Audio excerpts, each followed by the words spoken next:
Do you have osteopenia or osteoporosis and you wonder what's true about all the content that you're reading online and what is safe, or if there are exercises that you absolutely should not do? What's the scoop and how do you stay safe but still be working on your fitness level, your bone, and potentially your muscle? I'm going to answer all those questions right here.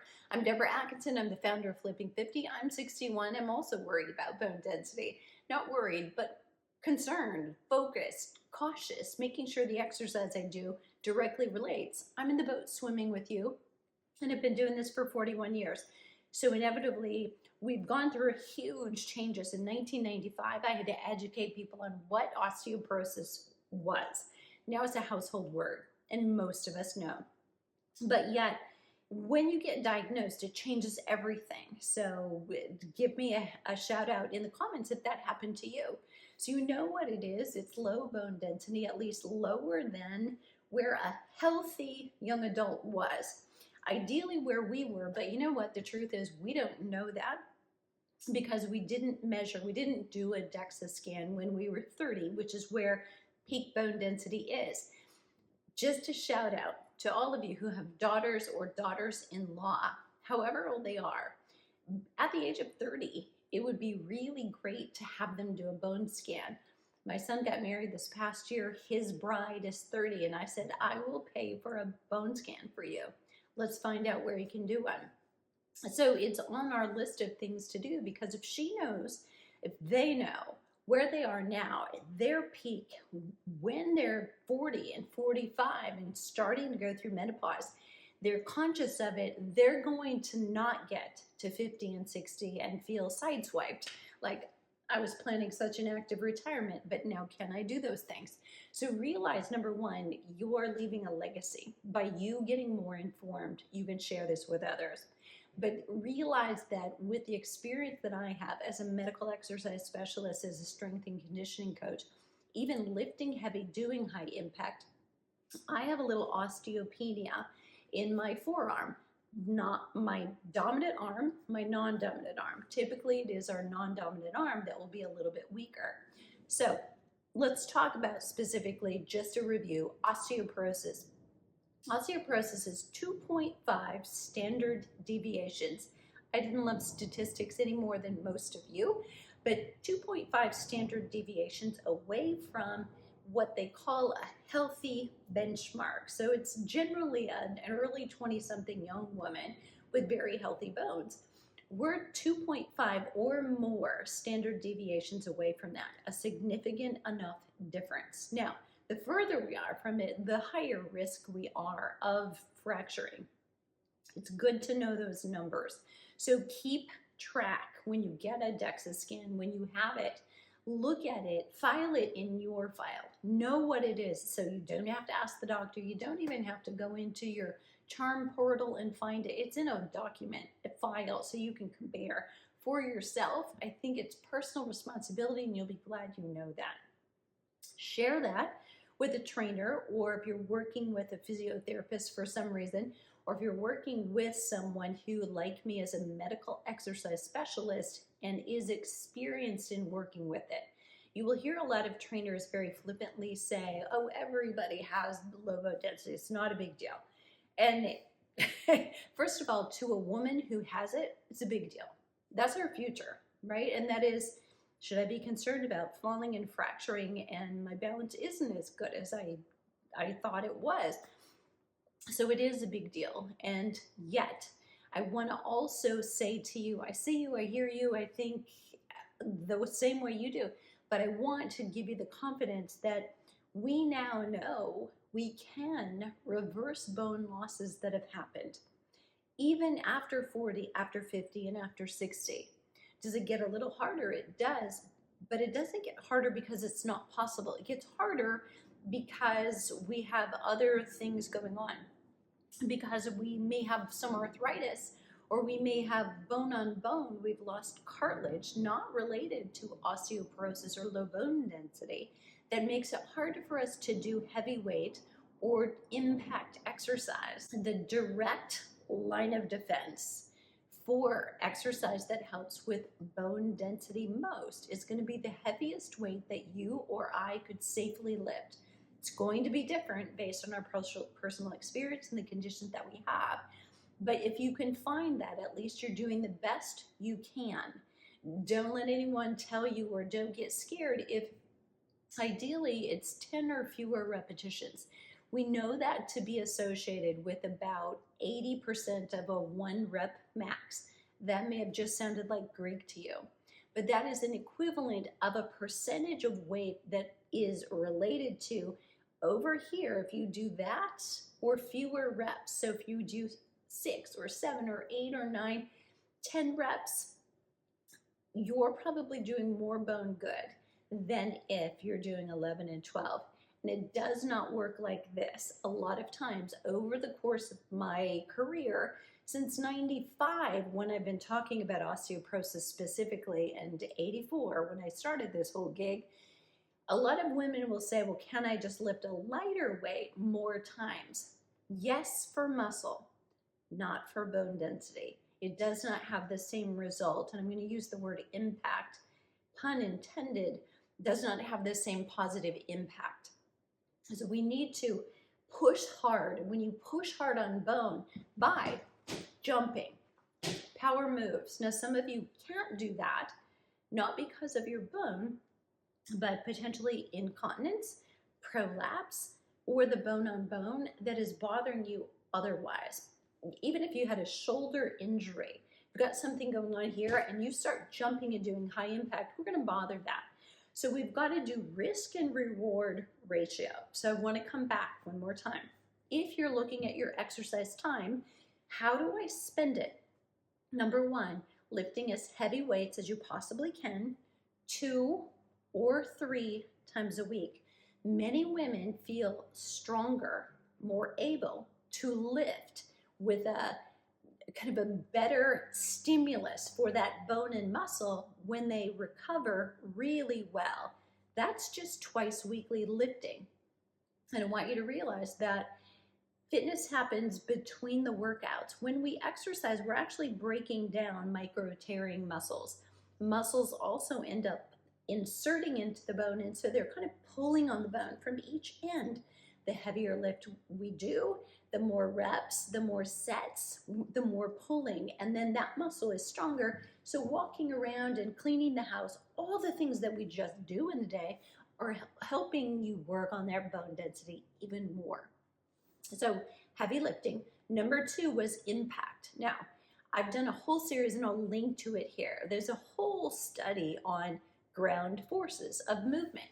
So as you might guess, weight-bearing exercise, you've always been told to walk. It's not enough because you're used to walking. So it's no more load than just walking around. However, that might be because of the knees, the joints, the no cartilage, bone on bone, all you can do. And it might be because you have excess weight and joint stress gets to be too much if you try to do more. You may need to do your exercise in a swimming pool, on a bike, on an elliptical, on a rowing machine, and you're not weight bearing. And if you need to do that, there's not a thing you can do about it. You have to let that go and say, okay, I need to pick it up over here with the strength training. Be sure I'm doing what I can there, and be sure that my diet and nutrition is also on point. I really want to focus for you on exercise. So with exercise, there's really 4 pieces. It's the lifting as heavy as you safely can, and please not getting creative. And this is where you don't want to go to boot camps where they are moving you rapidly, having you swinging kettlebells because of the sheer forces on the spine and the skeleton, which may be just fine for a younger body, a younger skeleton. But if we know you've got osteoporosis and you're a little bit higher risk, we want to do things slowly and controlled. And yes, you can lift heavily, but we don't want to do it while we're twisting and swinging and with momentum. We want to know what we're doing, why we're doing it, where we're putting that weight, and be in control of it. It's an important distinction. So then there's the impact. Finding the place where you can. It might be walking, it might be stomping, so I don't have to do high impact, but I can actually do that. If I have a knee replacement or a hip replacement, I can still stomp on the ground. I can maybe do hops, barely coming off the ground. Maybe I can do more in power jumps. So it's finding the place where you can. And in a study, for those of you that are thinking, I don't think I should do that, we now know far more. And anything when you're looking online, this is a bit dangerous because anything that's ever been published online will be there online for you to find. So you want to be sure you're looking at recent studies, recent science. And since about 2016, consistently, we're looking at studies that have shown post-menopausal women, so no estrogen helping with bone, diagnosed with osteoporosis, are able to do, now these are longer programs. They started out with about 18-month programs. So we were starting very easily, gradually moving forward, and many of those studies were happening right before the pandemic, and they actually had to end before. But in 13 months, instead of the 18 they were intended, women gained bone mass, and the adherence level was fantastic. So a lot of times in studies, you have to worry about people dropping out.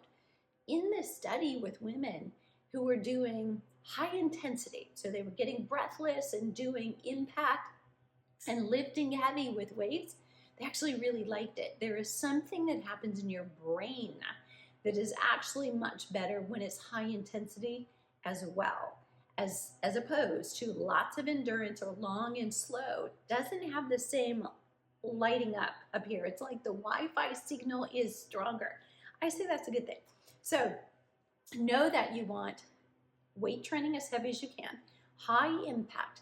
The third thing that we know to be very helpful is you want to just be on your feet.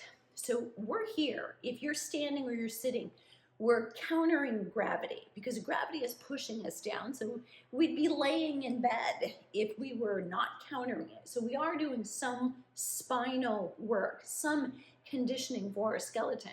And the more we can do that, the better. So if you can stand instead of sitting at your desk, if you can walk around your house, if you are active, whether on the job or in your home, you're up and down the stairs, you're cleaning, you're vacuuming, you're walking a dog, you're gardening, playing pickleball, all the things that you're doing to stay active.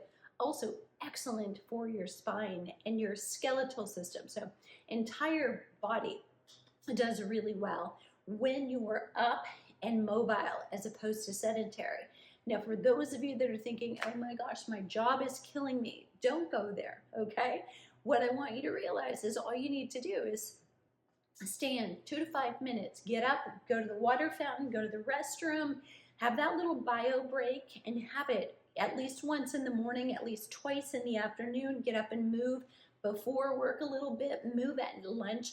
And we're talking moving, so just countering gravity. We can all do this.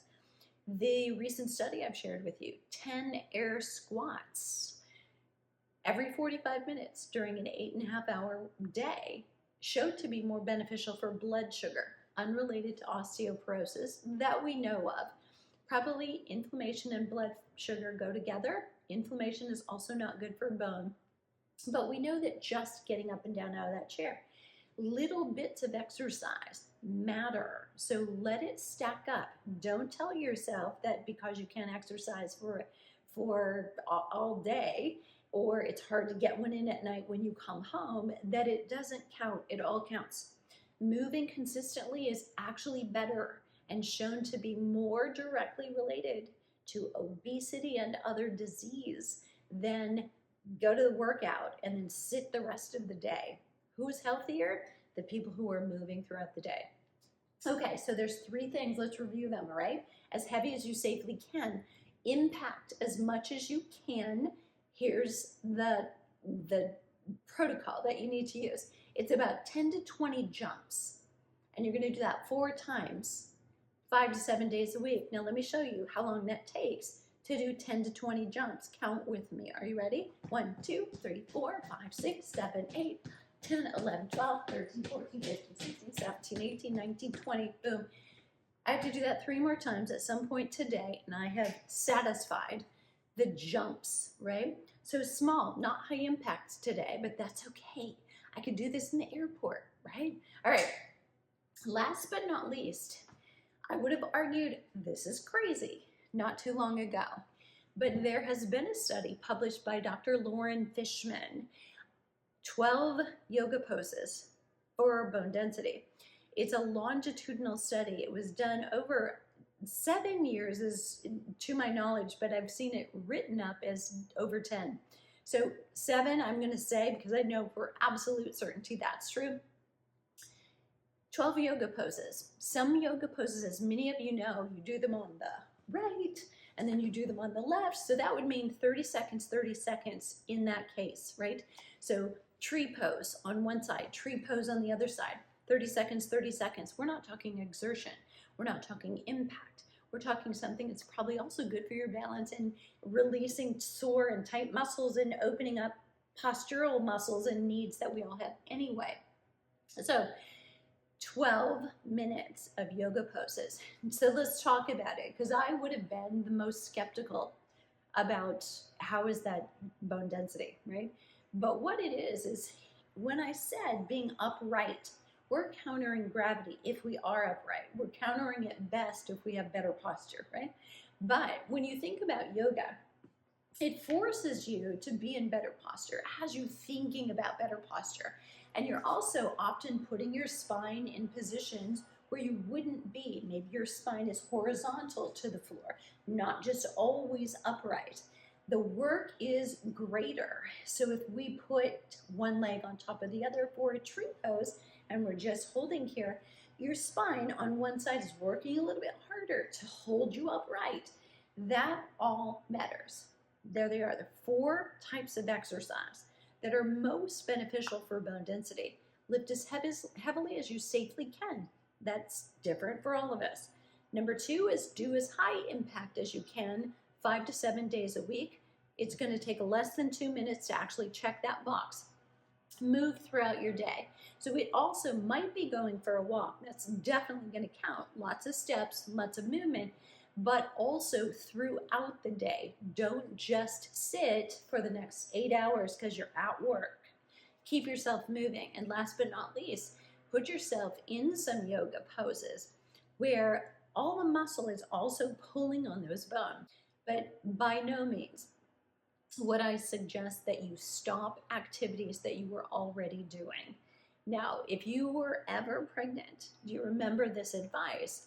If you were doing something already, often your doctor would say you can continue to do that. It's just that we wouldn't want you to start anything that was high risk. Women who horseback ride often continue to horseback ride throughout their pregnancy. Women who run often can continue to run. Now, for some, it just becomes uncomfortable at some point and they stop. That was my case. Some women will continue to do step aerobics or other kinds of fitness classes that we're used to doing them. Anything that incorporates balance, however, starting it for the first time when you've been diagnosed with osteoporosis, you want to be very cautious about, is that really important to you and what are you doing? So very first, you want to work on your strength and be sure that you're working on agility skills so that you're not falling. We often focus on how do we increase bone density, and we should, because we can now reverse losses. But what's really important is that we're also focused on how do we keep our balance and our reaction skills. So inevitably, we're going to slip, we're going to trip. But not everybody goes down because they have ability to right themselves. So if you're somebody who's playing pickleball, you have a great agility drill every time you're playing because you're moving laterally, you're changing, you're reacting to a moving object and somewhat to your partner. Staying out of their way, I hope. But those kinds of activities are really important. So if you're only going for a walk and you're only riding a bike or stationary bike and you're only strength training and it's all very linear, you're going to begin to think about, how do I move sideways? How do I rotate? And yes, I know there's an alarm that went off for some of you. Can I rotate? You know, first thing you do in the morning and the last thing you do at night is rotate. If you get into and out of a car, you rotate. It's not as much what you do, it's how. We don't want rotation with forward or forceful flexion necessarily. I wouldn't hand you a medicine ball and say, I want you to forcefully throw that. If you had osteoporosis, that wouldn't be the first thing we do. So make sure that you realize it still is, we can rotate, we can move, we can take that pickleball board, that paddle, and move things across you with rotation. All movement, almost, is rotation. We very rarely are going to say to the grandkids, okay, wait, I'm going to get this way. You can come now. Not going to happen. At least I think not with mine. All right, I hope that was helpful. If you have questions about activities, are there shoulds and shouldn't do's? For the most of us, the only things I'll throw in, anything that most people shouldn't do, you too shouldn't do. Sit-ups and crunches, I would never recommend for anyone. I haven't for probably 30 years. There's so many better options that don't come with risk. Why would we use ones that do and that are less effective? You've got this. There's never been a better time to be a woman who's aging than right now. We have science available to us, so we know we can add muscle mass where we've lost it. We can increase bone density even in our 60s for taking the right steps. If you want some help, check down below in the description. You still got it, girl.